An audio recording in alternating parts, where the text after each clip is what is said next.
Sir வணக்கம். டெல்லியில் பிரதமர் மோடி தலைமையில் இன்னைக்கு நிதி ஆயோக் கூட்டம் நடக்குது. அதாவது அனைத்து கட்சி தலைவரும் முக்கிய தலைவர்கள் அந்த கூட்டத்தில் கலந்துக்கிறாங்க. ஆனால் தமிழ்நாட்டை சேர்ந்த நமது முதல்வர் மு.க.ஸ்டாலின் அவர்கள் தொடர்ந்து இந்த நிதி ஆயோக்கை தவிர்த்துட்டு வர்றாரு. அவர்கள் சைடில் பல்வேறு காரணங்கள் சொன்னாலும் உண்மை காரணம் என்ன?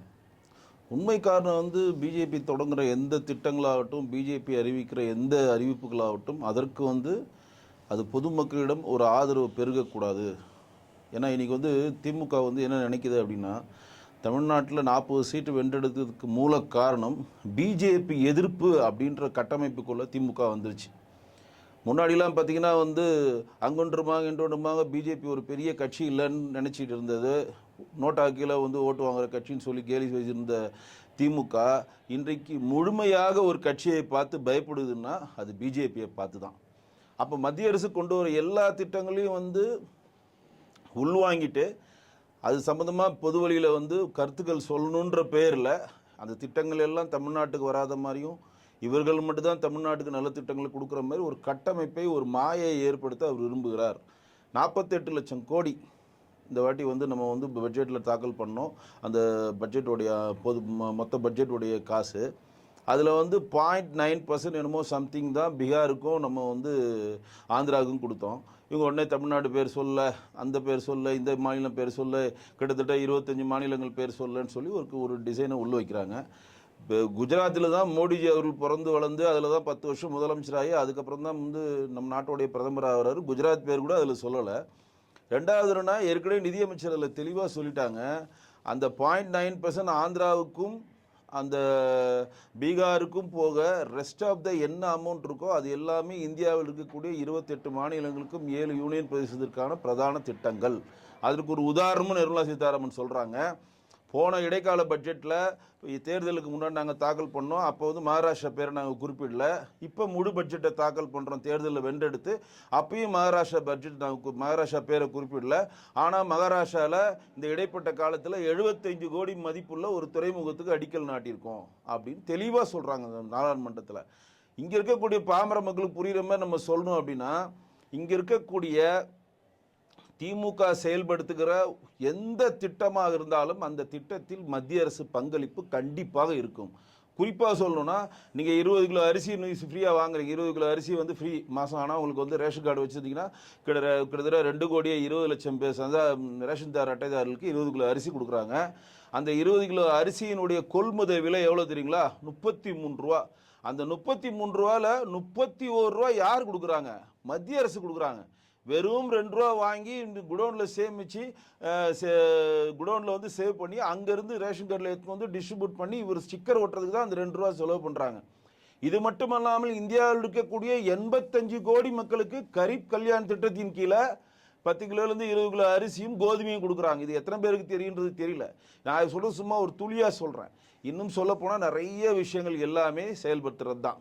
ஆனால் இவங்க என்ன நினைக்கிறாங்க, எப்படியாவது இந்த மோடி கவர்மெண்ட்டுக்கு ஒரு பேர் இங்கே வந்துடக்கூடாது, அதை காழ்ப்புணர்ச்சியோட உடனே அது பொது வழியில் சொல்லணும், அதுக்கு ஒரு போராட்டம் பண்ணணும். இது திமுக காரனாச்சும் பிரதான எதிர்கட்சியாக போராட்டம் பண்ணுறது கூட நம்ம ஒரு ஏற்றுக்கலாம். காங்கிரஸ்லாம் போராட்டம் பண்ணுறது தான் இருக்கிறதுலே காமெடியின் உச்சம். ஏன் அப்படின்னா, இதே நிதியமைச்சராக இருக்கிற ப. சிதம்பரம் கிட்டத்தட்ட ஒரு 7 பட்ஜெட் தாக்கல் பண்ணுறப்ப ஒரு முறை கூட தமிழ்நாடு பேரை சொல்ல, ஒரு முறை கூட தமிழுக்காக சிறப்பு நிதியை அவங்க ஒதுக்கலை. அதை கேள்வி கேட்டால் பதிலே இல்லை. என்ன கேட்டால் நீட்டு நாங்கள் எதிர்க்கிறோம். யார் சொல்கிறான்? காங்கிரஸ் சொல்கிறான். நீ தாண்டா நீட்டு கொண்டு வந்த, நீ தாண்டா மாநில பட்டியலில் இருந்த கல்வியை தூக்கி பொதுப்பட்டியல் மாட்டின. 1976 எமர்ஜென்சி பீரியடில் காங்கிரஸில் இந்திரா காந்தி கவர்மெண்ட் தான் மாறிச்சு.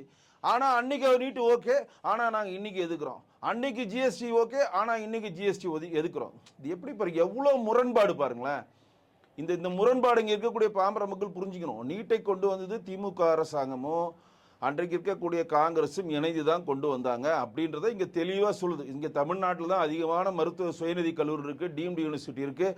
இங்கே இருக்கக்கூடிய ஒரு எம்பிக்கும், திமுகவை சேர்ந்த ஒரு எம்பிக்கும் அவங்க வீட்டில் சோறு இருக்கோ இல்லையோ எல்லாருக்கும் ஒரு மெடிக்கல் காலேஜையும் ஒரு இன்ஜினியரிங் காலேஜும் இருக்குது.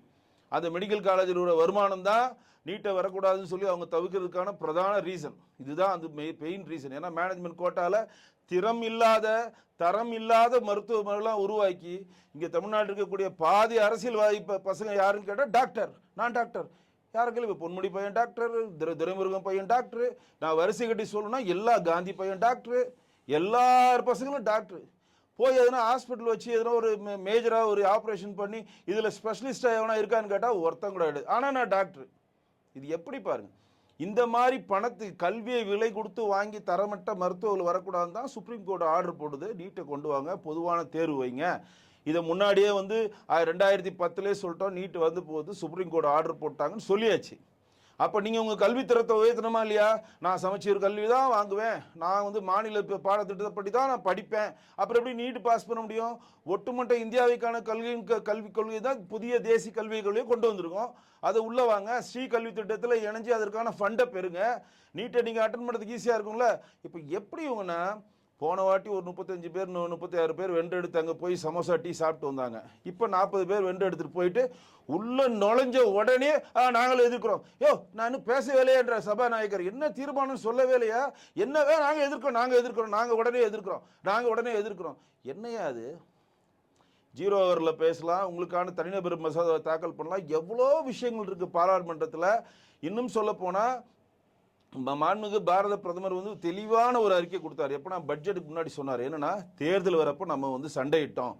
2024 தேர்தல் வரப்ப காங்கிரஸ் மற்றும் இண்டி கூட்டணி, தேசிய ஜனநாயக கூட்டணி 2 பேரும் உங்களுடைய குறைகளை சொன்னீங்க, எங்களுடைய குறைகளை சொல்லி மாறி மாறி சண்டையிட்டோம். தப்பு இல்லை, முடிஞ்சிருச்சு தேர்தல். நீங்கள் 100 இடத்துல வென்றெடுத்தீங்க, நாங்கள் 240 வென்றெடுத்தோம், 292 வச்சு நாங்கள் ஆட்சி அமைச்சிட்டோம். இப்போ அமிர்த காலத்தை நோக்கி நகர்றோம். 2044 வல்லரசை நோக்கி நகர்றதா போகிறதுனால இப்போ வந்து ஆக்கப்பூர்வமான விஷயங்களை பாராளுமன்றத்தில் கொண்டு வாங்க. ஆக்கப்பூர்வமான எதிர்கட்சிக்கு தான் நீங்கள் செயல்படுங்க. நாங்கள் எப்படி செயல்பட வேணும், ஆக்கப்பூர்வமான திட்டங்களை சொல்லுங்கள், அதற்கான வழிமுறைகளை சொல்லுங்கள் அப்படின்றத தெளிவாக பட்ஜெட்டுக்கு முன்னாடி சொன்னார். பட்ஜெட் தாக்கல் பண்ண ஆரம்பித்தவொடனே பதாகைகளை தூக்கிட்டு எல்லாம் நாங்கள் போகிறோம்னு சொல்லி பார்த்தோன்னா, அப்போ நான் ஒரு கேள்வி வைக்கிறேன். இப்போ திமுகவை சேர்ந்து 40 எம்பிஸ் போயிருக்காங்க. கிட்டத்தட்ட வந்து 543 எம்பி வந்து பாராளுமன்றத்தில் இருக்கிறாங்க. அதில் புதுசாக போன எம்பி ஒரு 50% வச்சுக்காங்க. ஒரு எக்ஸாம்பிள் சொல்கிறேன். கிட்டத்தட்ட ஒரு 200 எம்பி உள்ளே போயிருக்காங்கன்னா அந்த 250 எம்பிக்கு வந்து ஒரு 2 வருஷம் ஆகும். பாராளுமன்றம்னா என்ன, 0 ஹவர்ஸ்னா என்ன, தாக்கல்னா என்ன, தனிநபர் தீர்மானம்னா என்ன, இது சபாநாயகர்கிட்ட எப்படி அணுகணும், எவ்வளோ நிமிஷம் நம்ம பேச கொடுப்பாங்க, பேசி முடித்தோடனே இதற்கான துறை சார்ந்த அமைச்சர்கிட்ட நம்ம எப்படி பதில் வரும், அந்த பதிலை வாங்கி நம்ம எப்படி நிதியை பெறணும்ன்ட்டு அவங்க கற்றுக்கிறதுக்கே ஒரு 2 வருஷம் ஆகும். கரெக்டுங்களா? அதற்கு மட்டும் இல்லாமல் பாராளுமன்றத்தில் சபாநாயகர் கொடுக்குற அந்த நிமிஷத்தில் அவங்க பேசி ஆகணும். கிட்டத்தட்ட 1 செகண்ட் 2 செகண்ட் கொடுப்பாங்க, இல்லை 40 செகண்ட் கொடுப்பாங்க. அதுக்குள்ளே உங்கள் தொகுதிக்கு என்ன வேணும் நீங்கள் வாயை விட்டு கேட்கணும். அதுக்கு தான் அவங்களை அனுப்புகிறோம். இங்கே இருக்கக்கூடிய 40 எம்பிஸ் நம்ம எதுக்கு அனுப்புகிறோம்? பக்கோடா சாப்பிட்றதுக்கும் டீ சாப்பிட்றதுக்கு அனுப்புகிறோம். என் தொகுதிக்கு இது வேணும். 6 சட்டசபை உள்ளப்பட்ட ஒரு பாராளுமன்றத்துக்கு ஒருத்தர் தேர்ந்தெடுத்திருக்க போனால் என் தொகுதிக்கு கல்வியில் ரொம்ப கம்மியாக இருக்குது, என் தொகுதியில் சாலை இல்லை, இங்கே மேம்பாலங்கள் வேணும், இது இங்கே எப்படியாவது மேம்பாலம் பண்ணி தரணும், என் தொகுதியில் வந்து ட்ரெயின் ஃபெசிலிட்டி இல்லை, எப்படியாவது ரயில்வே துறை அமைச்சர் அஸ்வினி வைஷ்ணவோட ப்ரெஷர் பண்ணி எங்களுக்கு ட்ரெயின் திட்டங்களை கொண்டு வரணும் அப்படின்றத தொகுதிக்கான விஷயங்களை பேசுறதுக்காக உங்களை அனுப்புகிறோம். உள்ள நுழைஞ்சவொடனே சபாநாயகர் சபையை தொடங்கலான்னு பதாகளை தூக்கிட்டு வெளியே வந்தா நாங்கள் வெளிநடப்பு செய்கிறோம். நாங்கள் ஒன்றுமே பேசலையா என்னன்றது இனிமேல் நாங்கள் வெளிநடப்பு செய்கிறோம் அப்படின்னா, அப்போ ஆக்கப்பூர்வமாக புதிதாக வந்த எம்பிகளுக்கு அங்கே என்ன பேசுறதுக்கு இருக்கிறது? ஏன்னா புதுக்கல் எம்பின்னா கொறடா சொல்கிறத கேட்டாகணும்ல. இப்போ தலைமை கொறடான்னு சொல்லி திமுக ஒரு ஆளை போட்டிருக்காங்க. இப்போ நாடாளுமன்ற கூட்டத்தின் தலைவராக வந்து கனிமொழியை போட்டிருக்காங்க, தலைமை கொறடாக ஒருத்தர் போட்டிருக்காங்கன்னு வச்சுக்கோங்க. அந்த தலைமை கொறடா என்ன சொல்லுவாங்க, வெளிநடப்பு செய்கிறோம்னா எல்லாரும் எதிர்த்துருவாங்க. அது ரூல், கட்சியோட இது கட்டு பண்ணும். 40 பேர் வெளியே வந்துட்டு அதில் 50% புதுசாக தேர்ந்தெடுக்கப்பட்டவர் இருப்பான்ல, அவன் தொகுதிக்கு சார்ந்து எதுனா செய்யணும் ஆசைப்படுவான்ல. அப்போ மத்திய அரசு கொடுக்குற 5 கோடி ரூபாய் தொகுதி மேம்பாட்டு நிதியை வைத்து தான் நீங்கள் இப்போ நலத்திட்டங்கள் பண்ணுவீங்களா? உங்களுடைய நாடாளுமன்ற தொகுதிக்கு புதுசான ஒரு நலத்திட்டங்களை கொண்டு வர மாட்டீங்களா? பெரிய ப்ராஜெக்ட்ஸ் கொண்டு வர மாட்டீங்களா? பெரிய தொழிற்சாலை கொண்டு வர மாட்டீங்களா? பெரிய வளமிக்க ஒரு நாடாக மாற்றுவதற்கு என் மாவட்டத்தை நான் உயர்த்தணும், என்னுடைய கான்ஸ்டியூஷன் நான் உயர்த்தணுன்ற எந்த ஒரு தாட்டுக்கு எந்த எம்பிக்கு இருக்காதா? அப்போ அழுதப்புள்ள தானே பால் பிடிக்கும். உங்களுக்கு வேணும்னா நீங்கள் கேட்டு தானே பெறணும். இதுதானே முறை. இப்போ எங்கள் வீட்டில் எங்களுடைய ரயில்வே வந்து கேட் கீப்பரே இருக்காங்க. எங்கள் கிராமத்துலேருந்து இன்னும் கிராமத்துக்கு போகிறப்ப அந்த இடத்துல வந்து ஒரு மேம்பாலம் இருந்தால் நல்லாயிருக்கும். ஒவ்வொரு வாட்டியும் நாங்கள் நின்று ட்ரெயின் போன பிறகு தான் போவோம்னு சொல்கிறதுக்கு எவ்வளோ இருக்குல்ல அந்த மாதிரி, அந்த மாதிரி இருக்கிறப்ப நீங்கள் என்ன பண்ணுவீங்க? அது துறை சார்ந்த அமைச்சர்கிட்ட நாடாளுமன்றத்தில் எழுப்பி அந்த நிதியை பெற்று அங்கே ரயில்வே மேம்பாலம் அனுப்புறதுக்காக உங்களை அனுப்புகிறோம். ஒரு கடல் சம்மந்தப்பட்ட ஒரு ஆட்கள் இருக்கிறாங்கன்னா அந்த மீன் வளத்தை எப்படி பாதுகாக்கிறது, அங்கே ஐஸ் ஃபேக்ட்ரிஸ் கம்மியாக இருக்கலாம், அவன் பிடித்திருந்த மீனை உடனே சந்தைப்படுத்த முடியாமல் உடனே அந்த மீன் அழுகிற கண்டிஷனில் இருக்கலாம். அந்த இடத்துல ஒரு பெரிய ஃபேக்ட்ரிஸ் கட்டி கொடுத்தா நாங்கள் மீனை வந்து சேமித்து வைப்போம். நாங்கள் வந்து நிறைய விவசாயம் சம்மந்தப்பட்ட டெல்டா மாவட்டத்தில் இருக்கிறோம், எங்கள் நெல் இவ்வளோ விளையுது, உடனடியாக அந்த நெல்லை வந்து மார்க்கெட்டுக்கு கொண்டு வரதுக்கு மேலே மழை பெய்யுது, அதை சேர்க்கி வைக்கிறதுக்கு ஒரு கிடங்கு வேணும். இதெல்லாம் எப்படி வாங்குறது? நீங்கள் போய் வாயை விட்டு கேட்கணும், சண்டை போடணும். ஏன்னா நன்றா கேட்டுக்கொள்ளுங்கள், 243 எம்பிஎஸ் உள்ளே இருந்தாலும் இந்தியா வந்து 28 மாநிலங்களும் 7 யூனியன் பிரதேசத்துக்கு சேர்ந்த ஆட்கள் அங்கே இருப்பாங்க.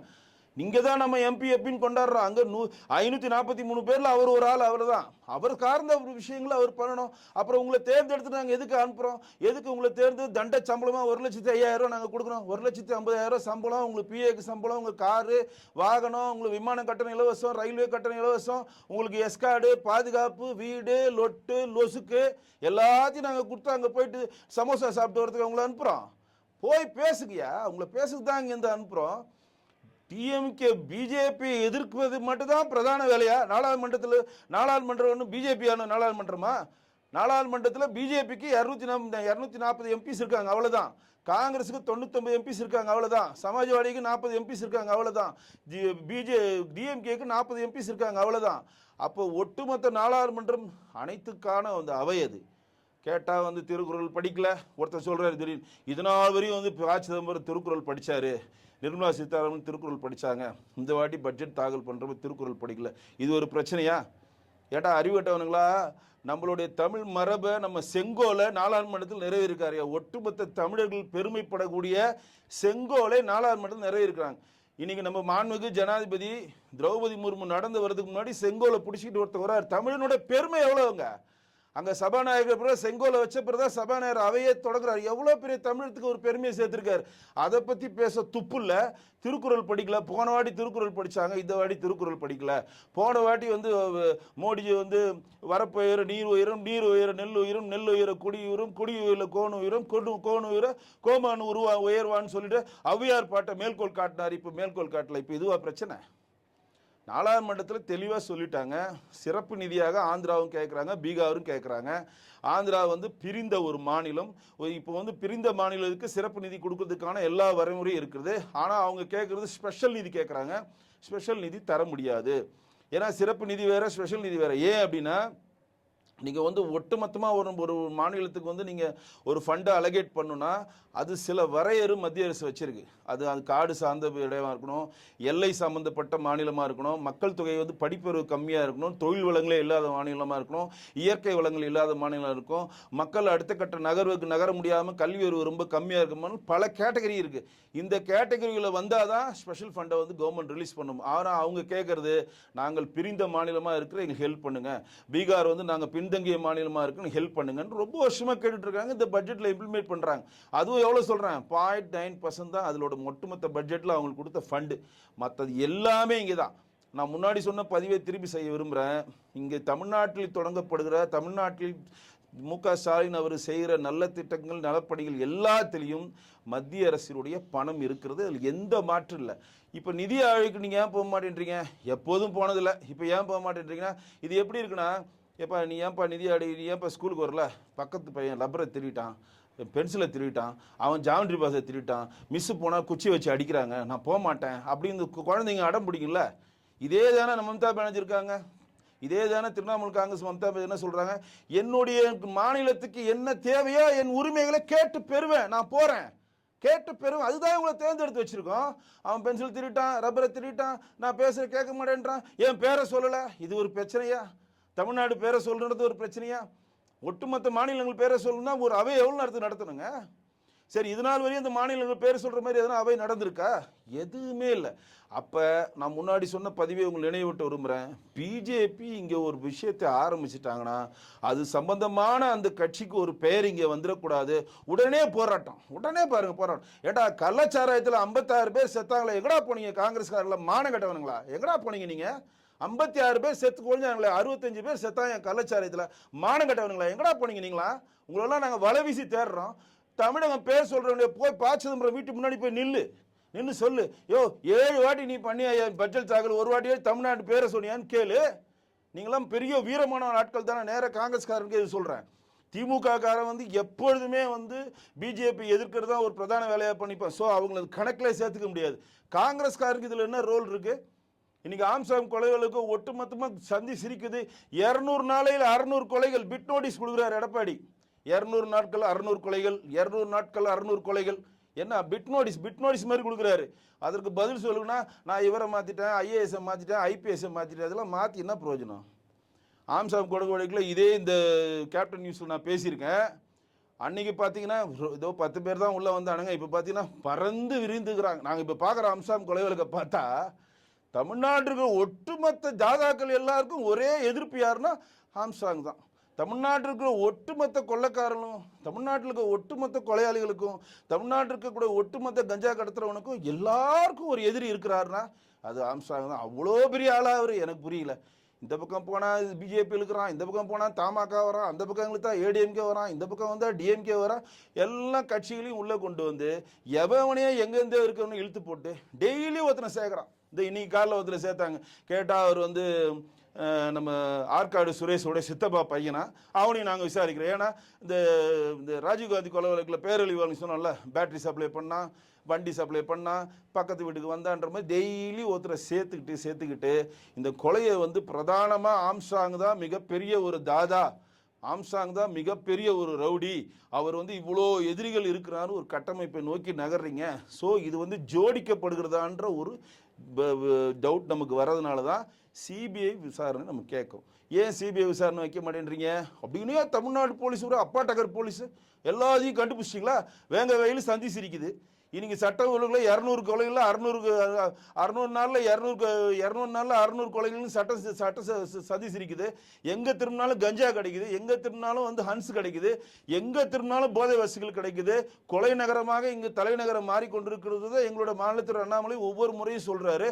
நாங்கள் தான் உலகத்திலே ஸ்காட்லாண்டுக்கு இணையாந்த போலீஸ். எங்கே இந்த ரோட்டில் போகிறவனை, ஹெல்மெட் போகிறவனை, இந்த மளிகை கடையில் இந்த இதை எடுத்துகிட்டு போவானே, தக்காளி எடுத்துகிட்டு போகிறவனை பிடிச்சி அவங்ககிட்ட பெரிய வீர மாதிரி ஹெல்மெட் போடல, அதை போல் ஃபைனை கொடு, எவனா தெரியாமல் சிக்னலில் கிராஸ் பண்ணுறேன்னு மேலே அந்த கேமரா பிடிச்சி உடனே ஃபைன் அனுப்புறது. இதான் அவங்க திறனா? இதுதான் அவங்க வல்லமையா? எந்த போலீஸ்காரனாச்சும் ஃபிட்டாக இருக்காருனாயா? எந்த போலீஸ்காரனாலும் எவனா ஓடி போய் திருடனை பிடிச்சிருக்கீங்களா நான் கேட்குறேன்.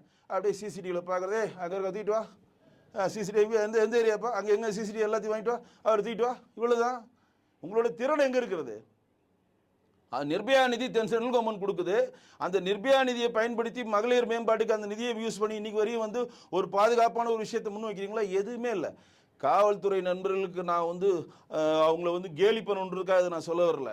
அரசினுடைய பொம்மைகளாக இருக்காதீங்க, அரசு சொல்கிறதுக்கு தலையாட்டாதீங்க. தயவு செய்து உங்களை சுதந்திரமாக செயல்படுறதுக்கு அரசை நீங்கள் வலியுறுத்துங்க. உங்களுக்கு வந்து நல்லா தெரிஞ்சுங்க காவல்துறை நண்பர், உங்களுக்கு வந்து 5 வருஷம்தான் அவர் முதலமைச்சர். அதுக்கப்புறம் யார் முதலமைச்சர் வரும்னு யாருக்கும் தெரியாது. ஆனால் எங்களுக்கு 60 வருடங்களாக நீங்கள் தான் காவல்துறை அதிகாரி. உங்களை நம்பி தான் நாங்கள் இருக்கிறோம். ஏன்னா இவங்க மாறிக்கிட்டே இருப்பாங்க, நீங்கள் மாற மாட்டீங்க. அப்போ தலையாட்டி பொம்மையாக உங்கள் தனிப்பட்ட வாழ்க்கையினுடைய வாழ்வியல் உயர்வுக்காக அவங்க சொல்கிறதெல்லாம் தலையாட்டிட்டு இங்கே வெந்தது வேகாதவன், கிழிஞ்சது கிழியாதவன், சட்டமே எதுவுமே தெரியாதவன், அப்புறம் அணி ரோட்டில் போகிறவன் வரவன் எல்லாரையும் பிடிச்சி பார்லேருந்து வரவனா பிடிச்சிக்கிட்டு ஃபைன் போட்டுக்கிட்டு என்னோட வீரத்தை காட்டுறதை விட கள்ளச்சாரத்தை போய் புடி, கஞ்சா விற்கிறவனை போய் புடி, அடி, போட்டவனை மிதி, தாலி எடுத்துகிட்டு போகிறான் அவனை போய் புடி, அடி, மிதி. அப்போ எல்லாரையும் நாங்கள் செய்ய விடுவோம், அப்புறம் நாங்களே அரெஸ்ட் பண்ணுவோம், நாங்களே வந்து அதுக்கு ஒரு கேஸை நடத்துவோம், மறுபடியும் வெளியே வருவோம், மறுபடியும் கேட்டால் சட்டங்கள் கடுமையாகலை. அதுக்கு தான் 3 சட்டங்கள் இப்போ கொடுத்துருக்கோம். ஐபிசியில் 3 புதிய சட்டங்கள் வச்சுருக்கீங்க. அதில் வந்து நான் பெயில் ஆக்ட் இருக்குது, நிறைய ஃபெசிலிட்டி இருக்குது. அதில் தயவு செய்து நான் காவல்துறை அதிகாரிகளை மிக மிக மிக வேண்டி கேட்டுக்கொள்கிறேன். அவர்கள்லாம் நான் மிக மிக அளவில் மதிக்கிறேன்.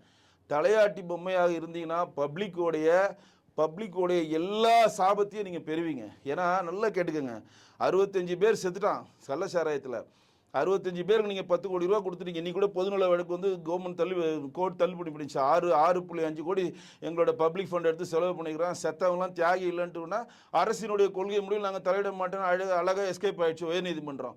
ஆனால் அந்த 65 பேருடைய வைத்தறிச்சல் ஒவ்வொருடைய போலீஸ்கார குடும்பத்தையும் பாதிக்கும்.